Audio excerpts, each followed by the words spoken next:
We're live. We're live. Hello, everyone. Welcome to Wine, Women, and Words. We have a very exciting evening. We have Scott Wilbanks, author of The Lemoncholy Life of Annie Aster. That's my book. Isn't it awesome to see your book? I always wonder what it feels like to walk into a bookstore and see your book on the shelf. It's weird.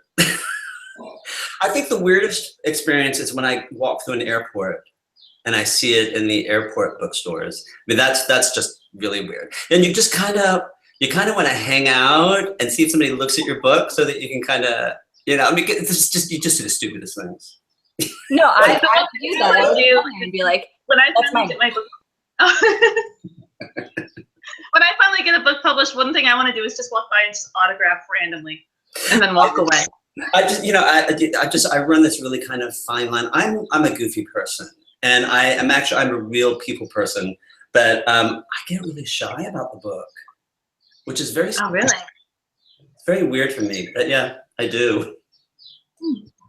I feel like I would walk around and just kind of like place it in weird parts of the bookstore so no one would forget about it. Like, go this way. There's more. I have friends and I have fans who actually take my book and like they'll actually go to bookstores and they'll how bookstores will line your book up with you just see the spine. They'll actually take it out so you can actually see the whole book, and then they take photographs and they send it to me, or they'll put them in really, really odd places, like you said, put them in odd places and take photographs and send them to me. Yeah, it's pretty cool.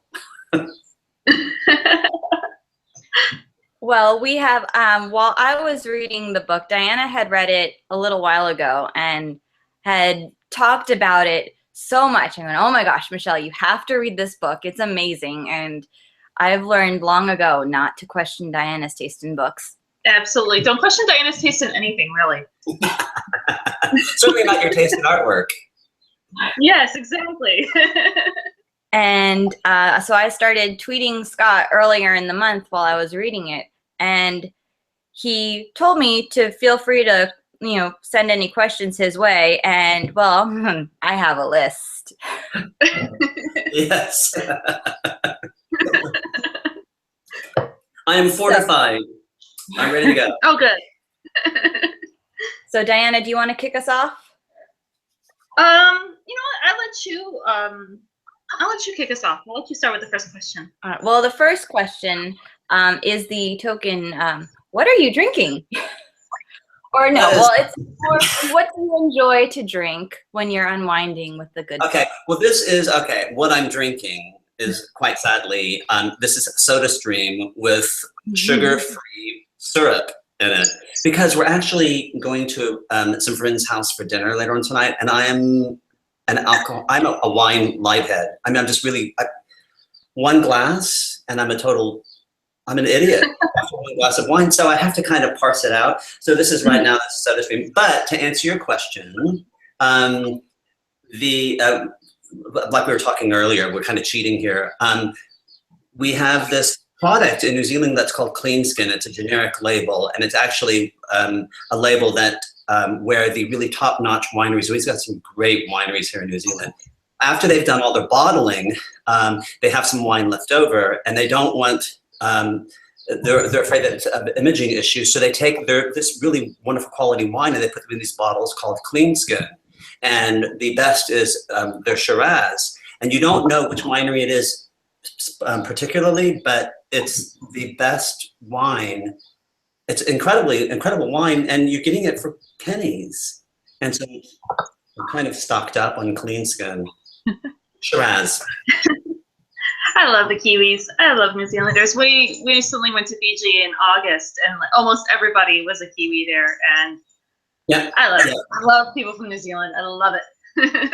What's one of Mike's routes that he flies? He actually flies, they call them double bangers because he'll actually fly out in the morning. He flies crew for Air New Zealand. He's a flight attendant. Okay. He does long haul, and he'll actually fly out to Fiji, and then they'll be on the ground for maybe an hour, and then he turns around and he flies back, and it's probably a 12-hour day for him. Mm-hmm. He's in Fiji a lot, but he's never anywhere but the airport. Which is unfortunate because Fiji is beautiful. And it's much closer for you guys. It was like good 12 hours just for us to get there. Yeah, well, it's, we will get there. But, he flies so often that when we have holiday time, he just wants to spend it at home. So, which I kind of understand, which is fair enough. Now we're heading stateside for Christmas. So we're going to go visit my family in Austin. So, and that's a lot of fun. And we're going to tootle around New Mexico beforehand. That's going to be our little vacation. So we're going to go to Albuquerque, Santa Fe, Taos, and we're going to work our way down to Las Cruces to go see Carlsbad, and then work our way to places. Oh, that'll be nice. Yeah. I'm doing my own road trip in 2 weeks to Chicago. Permanently. We're moving there. So. Wow. Yeah. Right in the middle of winter, we're moving to like the coldest city in the States. Well, listen, I love Chicago. I think it's an extraordinary city. The architecture there is amazing. That's a long drive. Yep. Yes, it will be with 2 kids and a puppy. Oh my gosh. Yeah. So I'll just have my wine stash as soon as we get there. Fair enough. But we do have a ton of questions about your book, but I'll let Diana start because I might not stop. Well, the term Lemoncholy is never actually referenced in the book, but it's one of the major themes that's in Annie's life, and obviously it matches her wonderfully quirky, wild spirit. So which came first, the word or the character? The character came first. I have to make an admission. The book went through so many title changes. I mean, I'm kind of surprised it doesn't have identity indigestion, because oh my gosh, coming up, because the original title for the book was Abbott's Door, after the magician Abbott, and my publishing house had let me know very quickly that was too boring. So I had to kind of like go on this treasure hunt for a title, and I probably sent them 30 titles. And they nixed every single one of them. Didn't like any of them, and then I was kind of getting desperate. So I remember I was on the computer and I was Googling. I knew that I wanted to evoke a turn of the century vibe somehow with the title. And so I was putting the word Victorian in these word searches. And I came across an online dictionary for Victorian terms. And so I'm just scrolling through, and there's some hilarious words in this. The words were good. And I'm just scrolling through it, and I came across Lemoncholy. The Victorian definition for Lemoncholy was actually, it's just a synonym for melancholy, so that wasn't going to work for me. But I liked the word so much that I co-opted it, and I just made my own definition. And so I just, took the word melancholy and I merged it with the phrase, if life gives you lemons. And to basically mean, I'm making the best of a bad situation. And that's where I came up with the term Lemoncholy. And then how I came up with the rest of the title is, another story altogether. But because I came up with a title that was basically a paragraph long, and I had to keep, and it's still a really long title. But it's a really good title, because that's actually what drew me into the book, because I found it on NetGalley. And was where I discovered it. And yeah, I was looking at it and I was like, what's this book? This is such a weird title, but it's interesting. And it's like, well, let me give it a chance. And I honestly, to be honest, I did not expect to like it. I really didn't. And then I fell in love with the book. I'm so glad to hear you say that. One of the first, here's another funny thing, is when the book was first published and I was getting feedback from people, a lot of people were talking about how clever I was to have used a neologism in the title. And I was like, yeah, and I had no idea Totally. what a neologism was. I'll take credit for that, genius. It's cool. But now I do. So yeah, the character came first. It was definitely the character. Okay. Well, she's an awesome character. She actually, reminded me a lot of Diana when I was reading her, because Diana, when I first met her, she and her husband did the Renaissance fairs, and I went with her. Oh, you kidding? Gotta show my new costume. You can guess what this is going to be for. Oh, is that part of your rebel something? Yeah, it's gonna be the rebel forces, right? It's Scout Trooper. I started doing a Scout Trooper outfit. Yeah. That's fantastic. My husband does 501st, and I've decided to join him and become a Scout Trooper. That's great. So just Annie's. So you can tell you were saying. Just Annie's wardrobe and her tastes. I was like, oh no, this is why Diana liked this book. It's her. But so, and this, I've always wondered this, because you know, when you're in high school and you're reading Romeo and Juliet or whatever you're reading, and the teacher goes, and you know, what do you think about, you know, the white dress? What does that symbolize? That, you know, she's pure, and I always wonder, okay, does the author sit down and think, I'm going to make her wear a white dress because she's pure, and I want people to think of that. So in your book, you have a lot of imagery and symbolism, and I was reading the questions in the back of the book for the book club, and they were talking about the imagery of the crows and the totem and the roses. Is that an intentional thing that you added to the book, or did that just kind of happen? It was both, actually. The roses were, I folded them into the book. Now you have to understand, I wrote this book, it was a stream of, wrote it completely by the seat of my pants. And when I wrote the first draft, I wrote 135,000 words. I wrote almost 500 pages in a little over 2 months. Oh, wow. Now you have to, you know, the caveat being that it was, you know, the worst first draft in the history of first drafts, but I just kind of threw it out there. And the roses were already part of the plot line. And so I did play on them. The ravens, the crows, I added intentionally as the theme started to mature in my head. Those crows became very important. So you see them throughout the book, and they, you know, I kind of leave it to the reader to decide what those crows mean to them. But it's a very powerful image to me. And what was angels? Angels was the other image. That was retrofitted and reverse engineered, and I put that in intentionally. So the roses just happened. The crows, I definitely, you know, put them in for the sake of theme and image, and the same thing with the angels, or the angel. Sorry.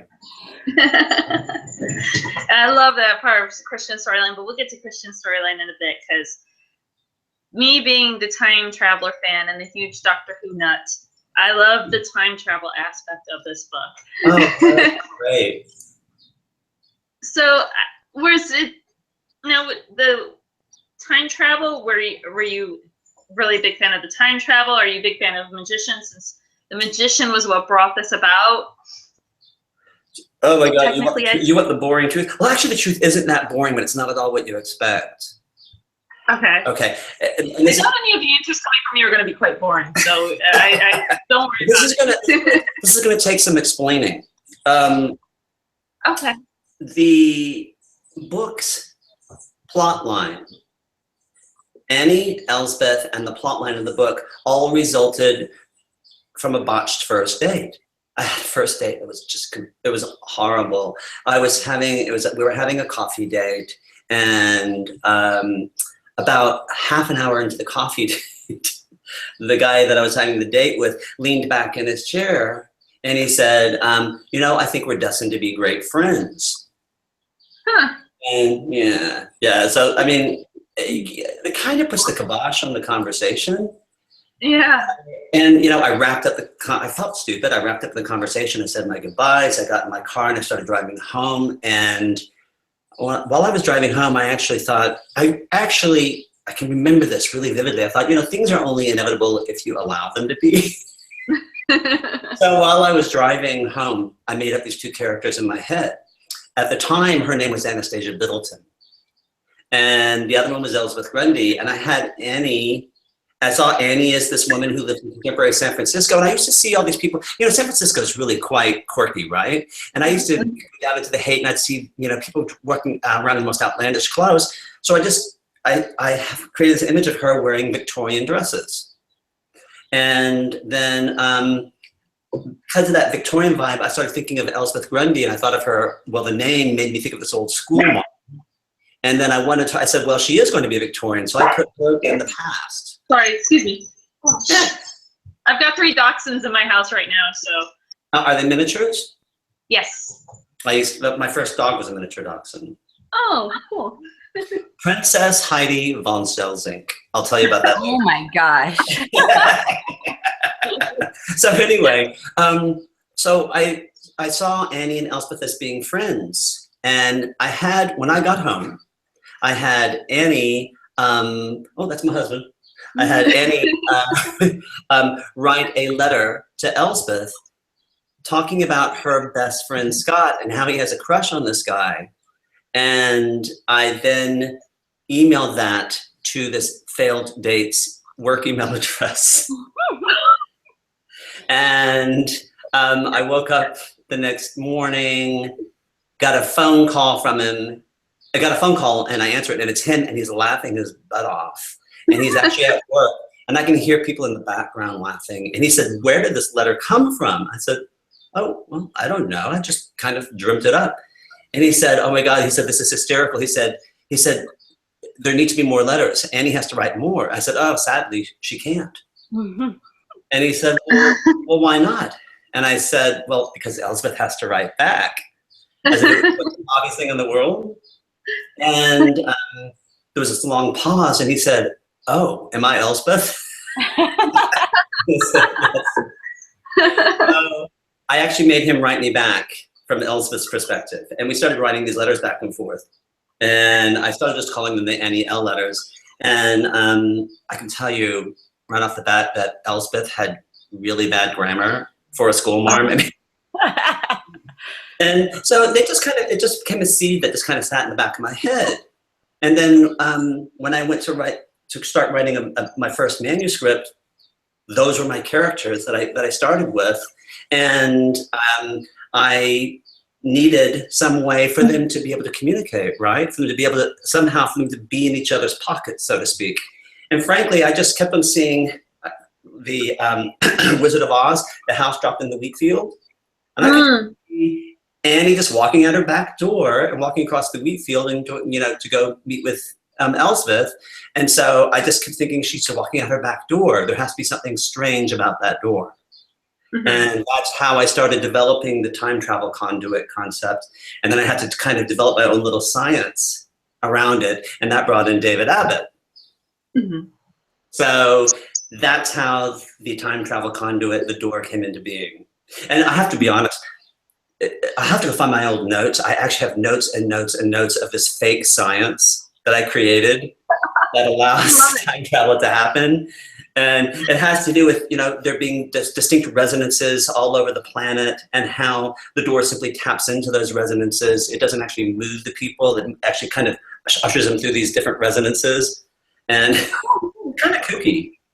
You kind of have to do that when it comes to time travel in literature and television, because it's so intricate to make it happen that you just you've got to do it that way, because there's easy to poke holes in it. Well, I think, exactly. I think that if you don't, there's something that doesn't feel authentic about it. Mm-hmm. You have to really give that. You'd be surprised at how much thought has to go into something like that before you even start writing.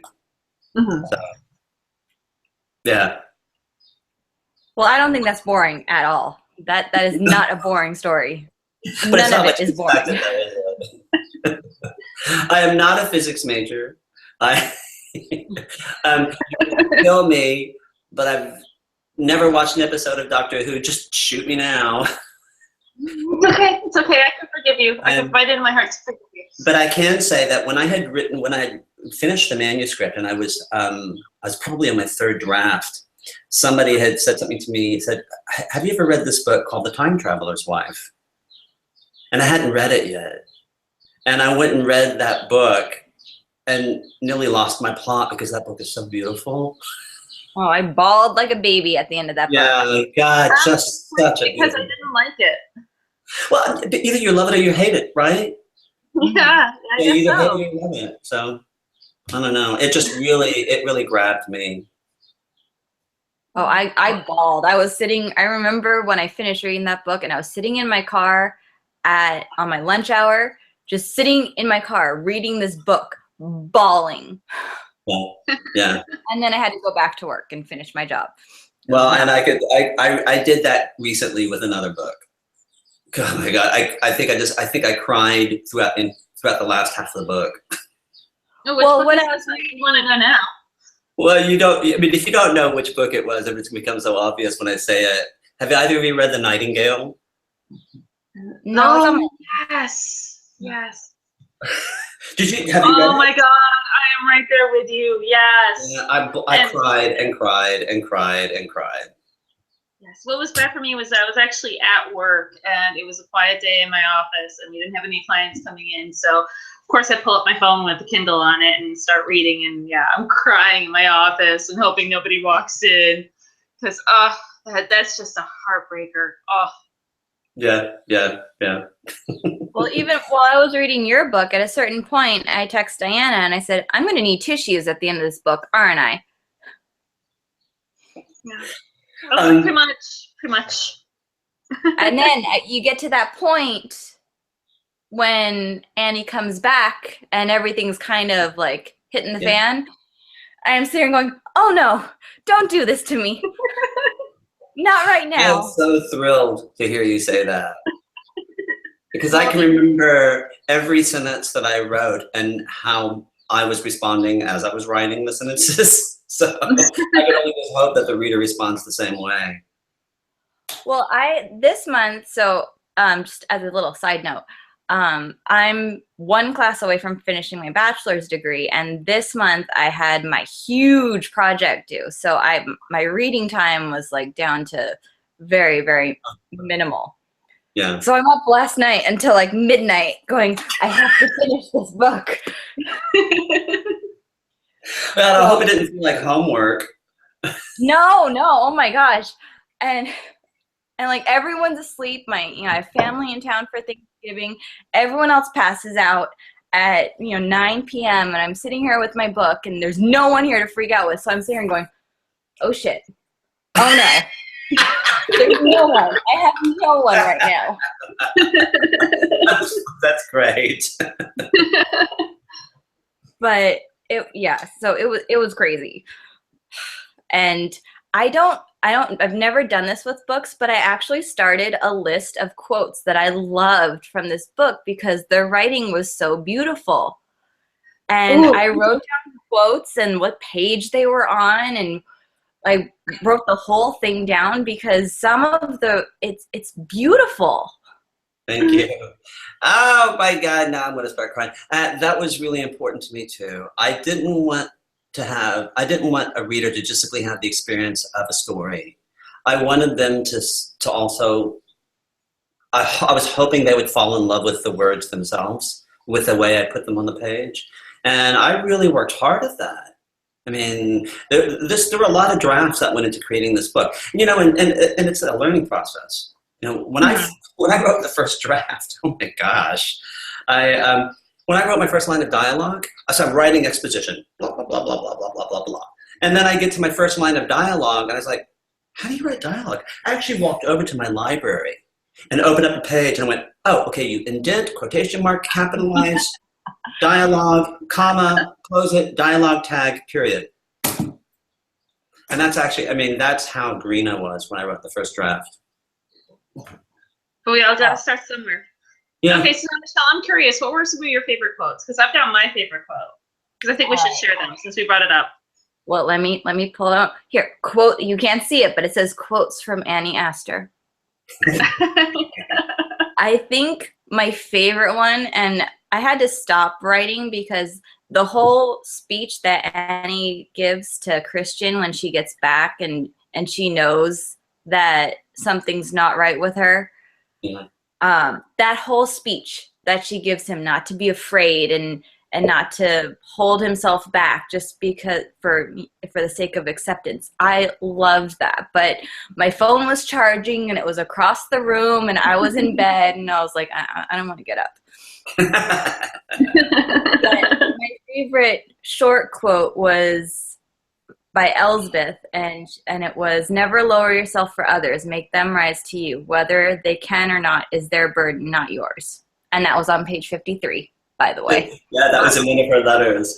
That was when she was finally writing letters where she was not snarky throughout the whole letter to Annie, because she's so offended that Annie's house is shown up in the middle of her on her back 40. I love that part. I love Snarky L. It was so fun.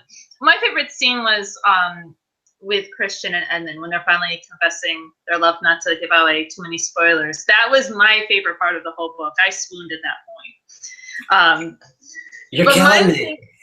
I love it. I'm so happy to hear that. I'm just. Well, my favorite quote though is perhaps that is the way of friends, to love one another for their imperfections, not despite them. And that's just so very true, and I love that one. That was my favorite. I'm just sitting here giggling inside. Oh, yay.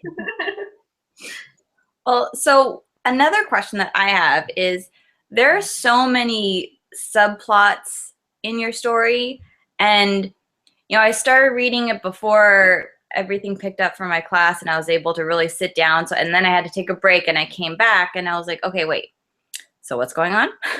Yeah. How, and I mean, you said before that you basically just kind of like stream of conscious wrote this story. How did you map all of this out? Because there's a lot going on. Okay, well, it all begins with Annie and Elspeth, right? That's the primary relationship. And I kind of looked at it, I almost created a map in my head. So here's Annie and here's Elspeth and here's the relationship between the two. And then Annie needed her sidekick, her loyal sidekick. So I create Christian. And then Christian was a very important character to me. And so I needed to give Christian a story of his own that would be folded into the whole story. And so I created Edmund to be part of the Christian subplot.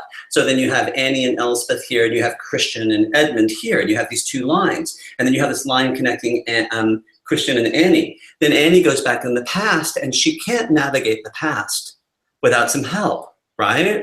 Mm-hmm. So that brings in Captain, the little 12-year-old orphan. And so I then create this relationship up here. So I have these three lines, this line here, and then this line going up here, and then all of a sudden Christian is connected to Annie, and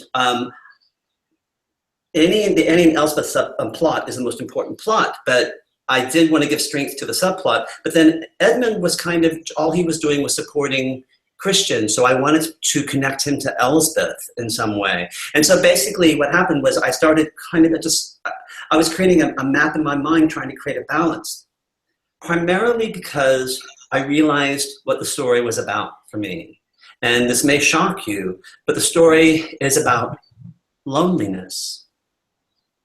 It's about misfits. Misfits trek through the pages of this book.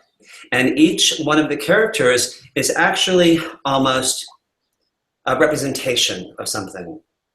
Annie represents chronic illness and how we can marginalize people who are chronically ill. We kind of pretend that they're not there in some ways.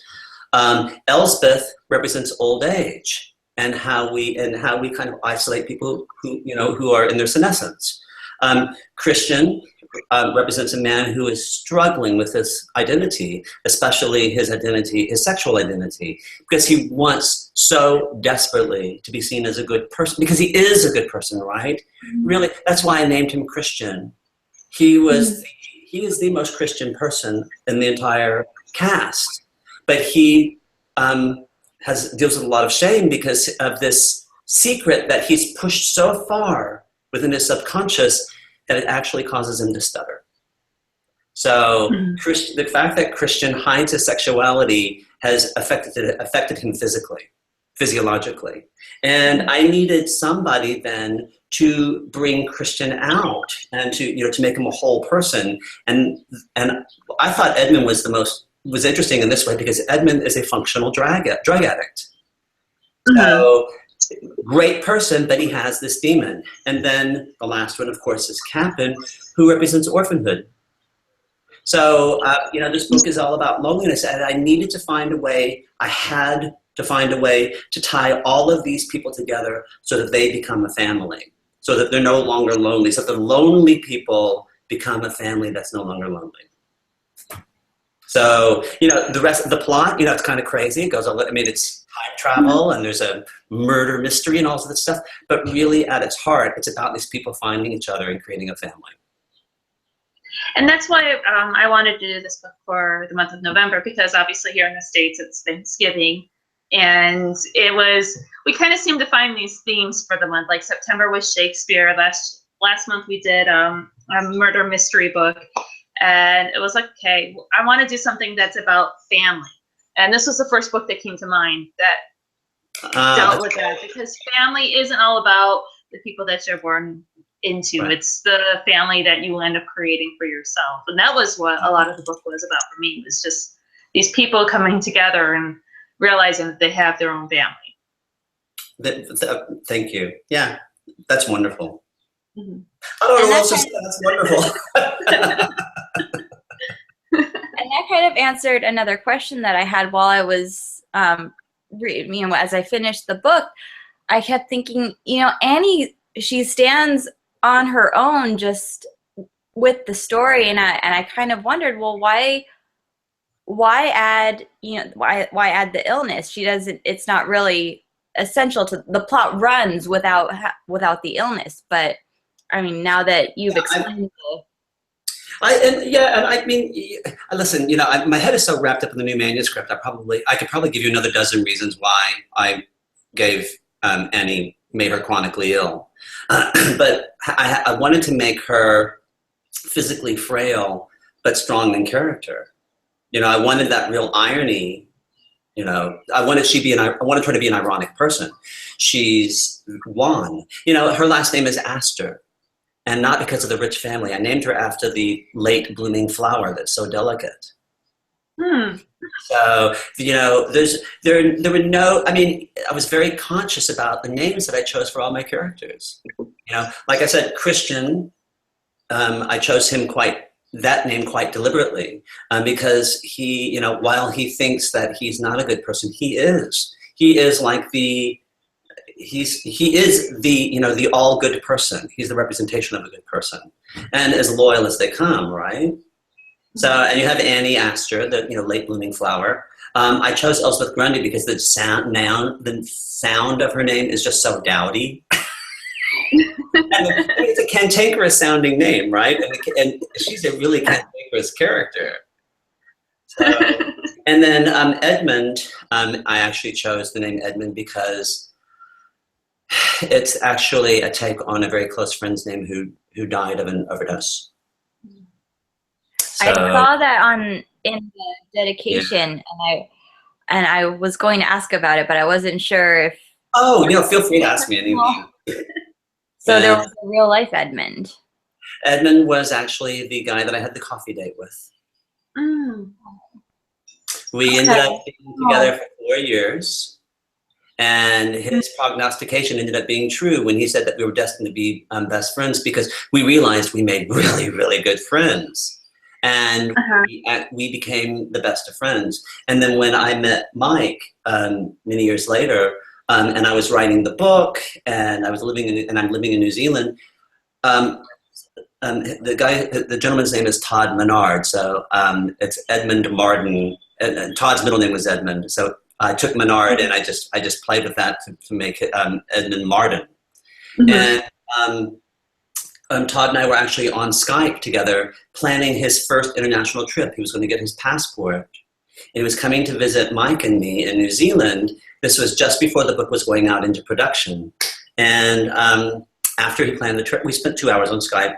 2 weeks later, I got an email from his sister letting me know that he had passed away. So he never saw the book make its way to production.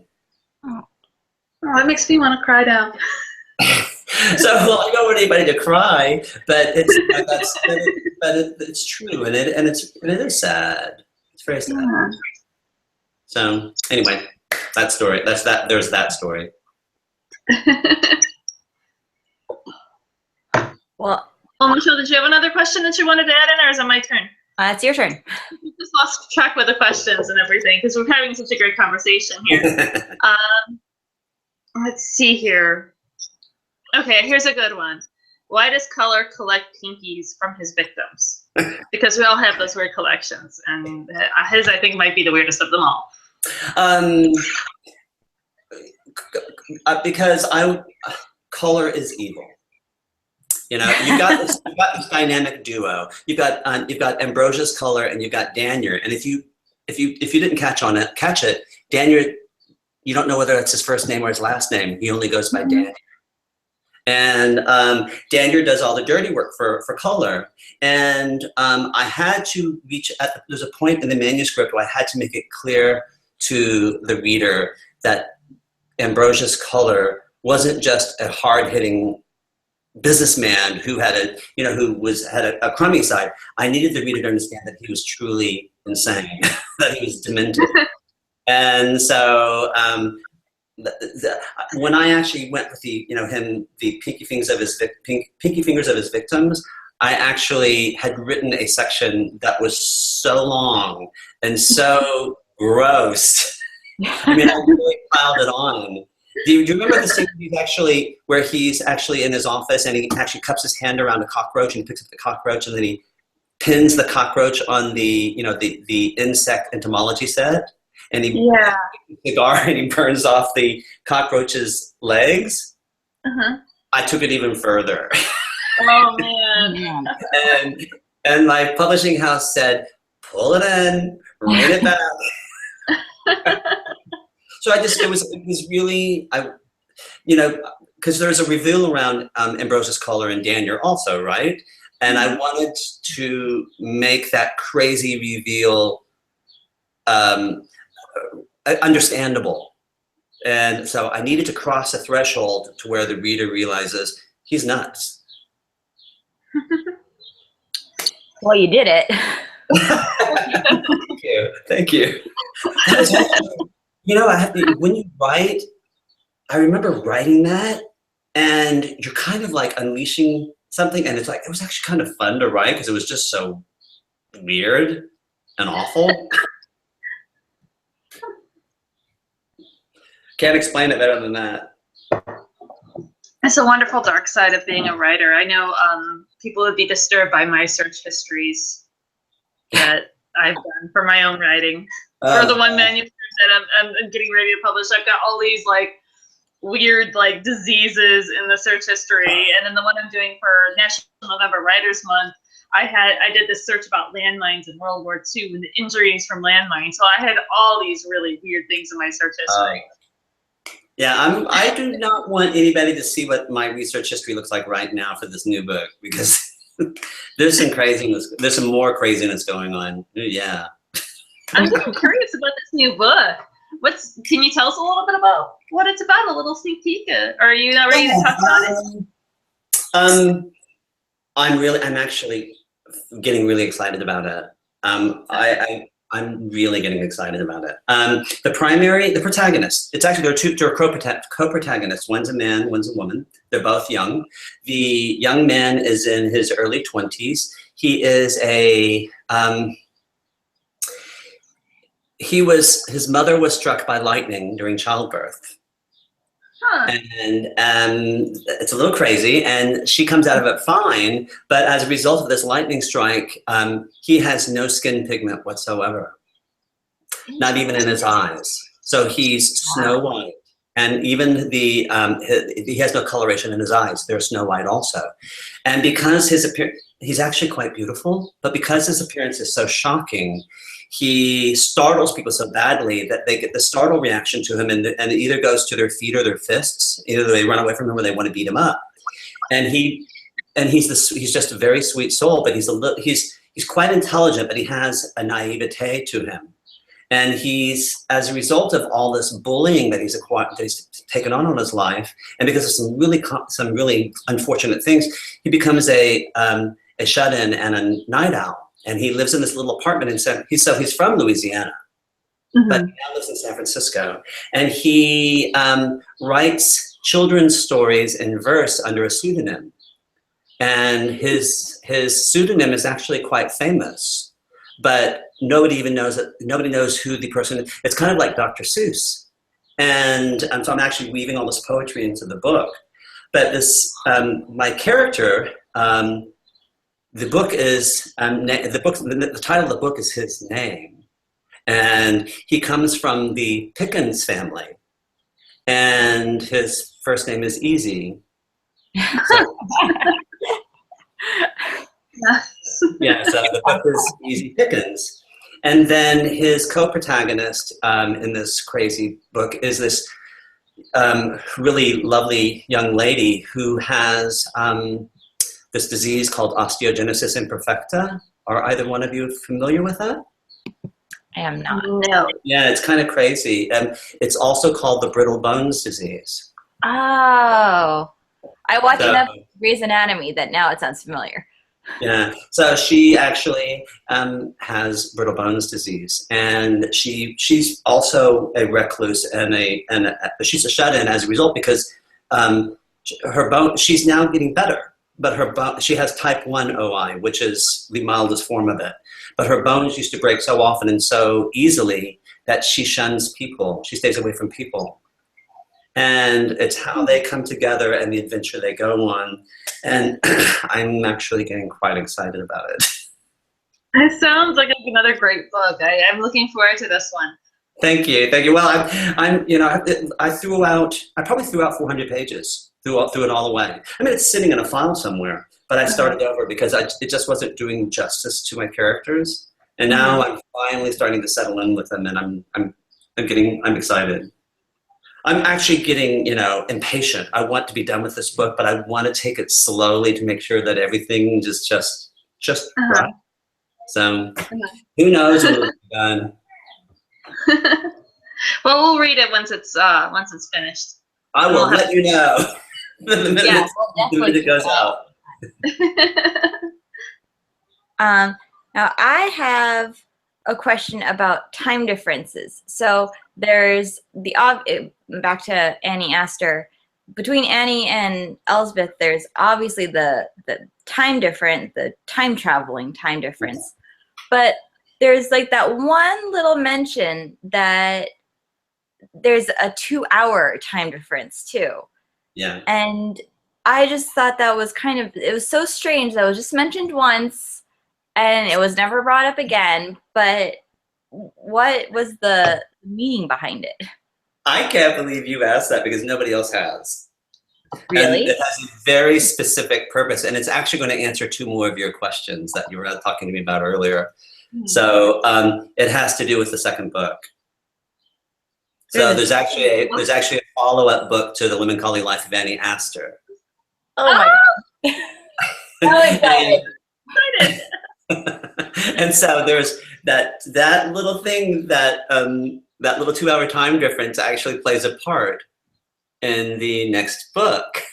And I'm just completely stunned that you picked it up. Well, that also answers the other question that Michelle had in Captain's letter, where she's like, "I'll see you again," and I was like, "Wait a minute." I'm so excited. She's like, Michelle sends me the list. I have to tell you, I'm so thrilled. You know Let me tell you why I'm so thrilled that you brought that up. Because there are some people who reviewed the book and they said, "I love this book, but there are some things that weren't tied up in the end." And they actually got annoyed. I was like, "Well, dude, give me a minute." Another book. So yeah. Oh, so, yeah, that usually when I see things that aren't tied up in the end, it's like, okay, there's going to be a sequel. There's bound to be a sequel if it's not tied up. So I never fault an author for that. Very rarely. But oh, sorry. Well, I was just going to say the funny thing is that I have the next book all mapped out, and it's ready. And I probably have 150 pages written, and I could write that thing up. But my agent said you never write unless you sell as a pair. You never write your sequel after your debut. You write another standalone, and you come back to the sequel. So why? Good enough. it's not for me to ask why. I just go, okay. But it was vague enough that I wondered if there might be a sequel, but it was kind of just hints here and there that it wasn't obvious. Well, you picked up 3 of them. You picked up 3 of the hints. Because I did? Oh God, you want me to come up to that other one that you've written? Can I jump ahead? Go for it. So I'm feeling quite proud of myself right now. Hang on, let me find it. Okay, was your last question? Let's pretend I didn't say that. You can just ask me the last question. Okay, so who was the man that Captain saw in the living room when she was planting the money clip on David's body? Was it David himself? Well, no, it was not. And that goes back to, it actually goes back to the first page of the book. Wait, hang on, I've got it here. Do you remember? I do too.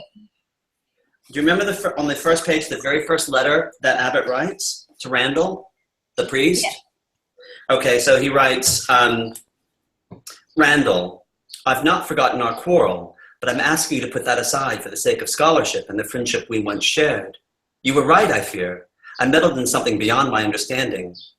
The time travel conduit works. I've shaped it as a door, but not, I suspect, by science or my own hand.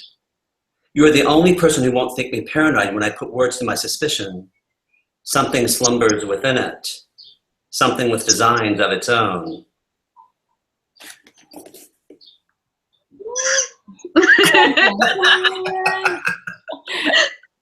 And there's another... Oh!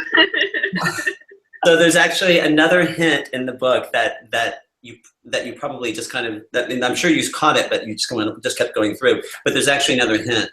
The door, something has been trapped in the door when it was first made by David, and it's something that's a little that's. Yeah. I remember catching that because then there's that. I figured there had to be something with that whole Indian thing that Edmund ends up seeing. Exactly. And you don't explain that, so it had to be something like that. Yeah. I mean, and that killed me. I wanted to explain it. I thought, no, because that's part of the second book. I've got to kind of hold back on that. So, yeah. So the door isn't just a thing. The door is also a who. Okay. Love it. It's like the TARDIS in Doctor Who. Kind of. Well, I mean, I guess. Yeah, I guess. But you better not go back and watch Doctor Who now. You can start with the series of the OK, because the TARDIS isn't just a thing; it's a living, breathing entity.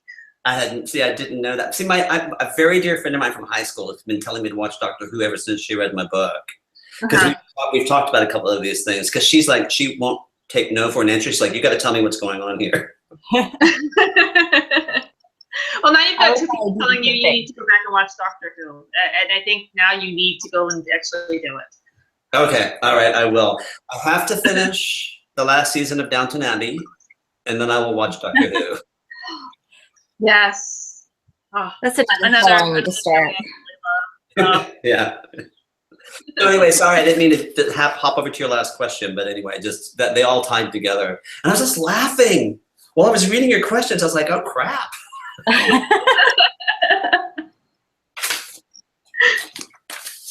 I'm feeling. Well, you can tell who the Ravenclaw in this relationship between Michelle and I are. Say that again. What's that? She's you can tell which one of us is the Ravenclaw. It's Michelle. Have you I haven't taken that test. I need to take the test. I think I haven't taken the test because I so desperately want to be in Gryffindor. And I'm afraid I'll be. Well, my problem with the test is that I don't think it's accurate enough because I'm Slytherin. I am Slytherin to a T. The good Slytherin, not necessarily the bad Slytherin. Okay. Yeah. Yeah, I'm a Slytherin. but it places me in Ravenclaw because I'm such a book nerd. So it's, I don't know, I don't trust it. I think it also goes by what in the Sorting Hat tells you. It's, whatever you choose. No, but there's the video you need to watch. We will send you the link Oh, to yes. the video. Okay. Yes. All right. Yeah. Send it to me. All right. I'll be brave. Yeah, I think I sent Michelle the video because it helped for me to determine what house I actually was. And Michelle wasn't sure what house she was. And I sent her the video, and she was like, yeah, I'm Ravenclaw for sure. Well, we have to keep reminding ourselves that Harry was actually going to be in Slytherin first because of his drive, and I mean, for a multitude of reasons. But anyway, I just never did the best. There's certain things you don't want to know. But anyway. So okay, well that answers like my last two questions. I'm sorry, did I really blow it? No. This has been a great discussion, so you're fine. Oh, don't forget that auction question. I love that question. Auction question. The auction question. That's an important one. Okay, do you want to ask that one, Diana? Sure, I will ask that one. During the auction, Annie is tempted to bid on a lamp designed by Clara Driscoll because of a rumor she heard that the famous Tiffany's success owes credit to her designs instead of Louis Comfort Tiffany's. Is that an actual rumor? Oh, my phone just... Okay, there we go. What made you throw that little fun fact into the story? And fun fact is in quotes. Yeah. Yes, it is a rumor. And actually, there's a lot of evidence behind that rumor. So there's some strong evidence that Clara Driscoll actually had done some of the, those iconic lamps, that she was actually the ones who designed those lamps. And it was my nod to feminism, because during the auction, if you recall, at the beginning of the auction, the first thing I really kind of play on is the auction of these Mary Cassatt's artwork, some of her Japanese prints, and Mary Cassatt was she's one of my favorite artists of all time. She's an American Impressionist. She's probably the only American who's really known, along with the big group Monet, Degas, all the biggies. And she was a bit of a feminist herself, and she had a really strong personality. And I was writing a book about strong women, and I wanted to sneak in feminist references. Nice. Throughout the book. So I threw in Mary Cassatt and Clara Driscoll, and I also God, why am I drawing a blank on her name? The lady that actually purchased them at, it's the same woman, ends up buying all of these really pieces that end up being really valuable. And she's outbidding all these men, who are trying to buy them also. And it was just, the whole thing was, it was just a big feminist, thumbs up, so to speak. Oh, cool. Well, that's awesome. Yeah, I'm like, is that true? It's weird, the kind of things that you just stumble onto when you're writing. It's just, everything's so random. And I was very purposeful about Mary Cassatt, and then I wanted another feminist reference. And so I just kept on thinking about household items in the Victorian period. And of course, the first thing I thought of was Tiffany, and so I just started doing a little poking around, and that's when I found, the Clara Driscoll rumor. And I thought, well, this is perfect. Very cool. Well, I remember reading that and going, that seems like really specific to not be untrue, but I had to ask, because, and that was one that I got up and wrote down because I didn't want to forget it. When you're writing a manuscript, and when you spend the amount of time I spent on this one, because believe me, if I told you the number of rejections I got from agents, you would roll your eyes. And so it was it was a process of just, improving upon, my previous failure, until I finally crossed this threshold. And the weird thing was, I got over 120 rejection letters. And then when I got my, was offered agency, and it was in the most interesting, again, really interesting story. Within 2 days, I got 3 more offers. So I went from 122 rejections to 4 offers in 2 days. Oh, wow. Wow. I mean, talk about a weird, I mean, not weird. It's just weird. Do you remember, like, there are those moments in your life where you remember exactly what you were doing when it happened? Oh, Do you remember what you were doing when you got that first offer? Oh, yeah.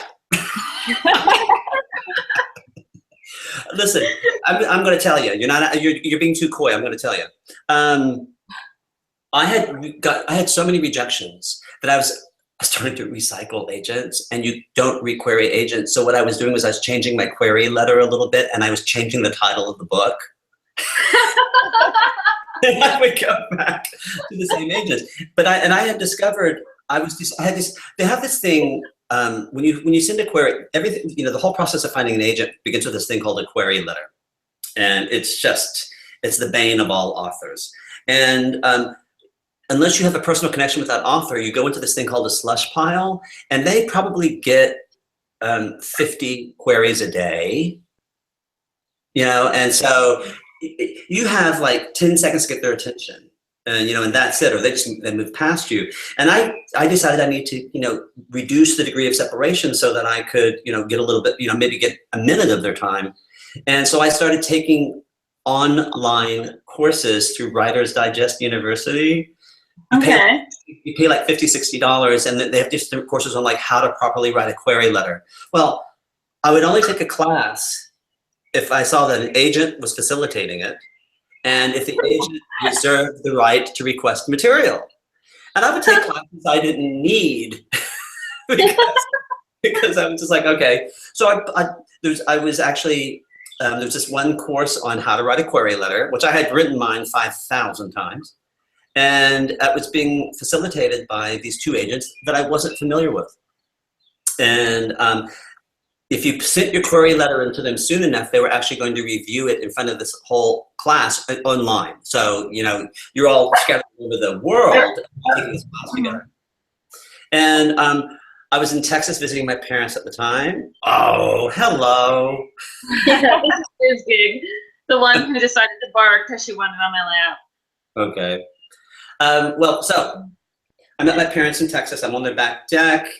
I have a glass of tea. I sign just like our sign in. I get a notice that says, "Would you like time to join the class?" I click on it. I'm in the class, and these 2 agents start talking, and they are hilarious.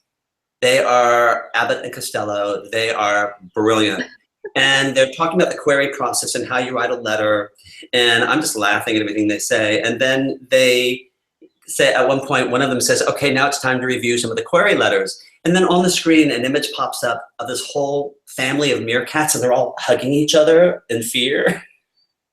That's how funny these ladies were. And they said, "Just kidding, you don't need to be afraid of us." And then they started reviewing query letters. And they went through, and they were brilliant. They were incisive. It was really educational and unbelievably brutal.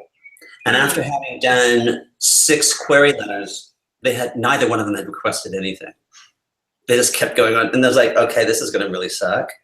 So I ran out of tea. So I went back to my parents' house and I poured myself some more tea, and I came back out, put my laptop in my lap, and I hear them say, "Okay, let's do another query letter."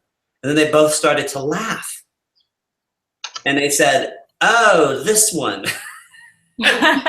And they said, "Ladies and gentlemen, here's an example of a query letter that breaks all the rules, but somehow works." And there's my query letter that popped on the screen. And they both started going off on it and laughing and saying we just love. And they both started arguing about who was going to request my novel, my manuscript. And so they both ended up requesting my manuscript during the class. And I sent it. I was peeing my pants, to be perfectly honest. And I sent my manuscript to them, both of them, the following day. And then I flew home, back to New Zealand the next day. And then the next day, there's an email from my best friend in San Francisco. I always stay at his house when I'm in San Francisco, who, by the way, he is the person who inspired Elspeth, the character Elspeth. Oh, how fun. My best friend, and he's this just big old cantankerous old fart. And I love him to death. But all I had to do was imagine him in a calico dress in a wheat field, and I had Elspeth. It was just easy. So anyway, I got an email from him, and the email says, Scott, who the hell is Barbara Powell? And I just woke up, and I'm reading his email, who the hell is Barbara Powell? And I'm rolling back to sleep, and I went, and I sat up in bed, and the first thing, I jumped out of bed, and the first thing I did was I called Steve, because Steve can be really, really cranky if he doesn't know who people are. And I called him and said, hey, Steve, hey, hun. And he goes, hey, you said you're up early. I said, yeah, just a quick question for you. I see your message. Did you speak to this person? He goes, no, I just got a voicemail from her. Why? I said, oh, no reason. All I could think was thank you for not having talked to her. And, then I called the number, and a lady answered from the agency. I said, hi, my name is Scott Wilbanks. I believe that Barbara Powell is expecting my phone call. She said, let me see if she's available. She put me on hold. And then I expected her to come back on and patch me through. Instead, I hear another voice saying, hey. I said, oh, hi. Is this Barbara Powell? And she said, well, it better be. I'm wearing her pants.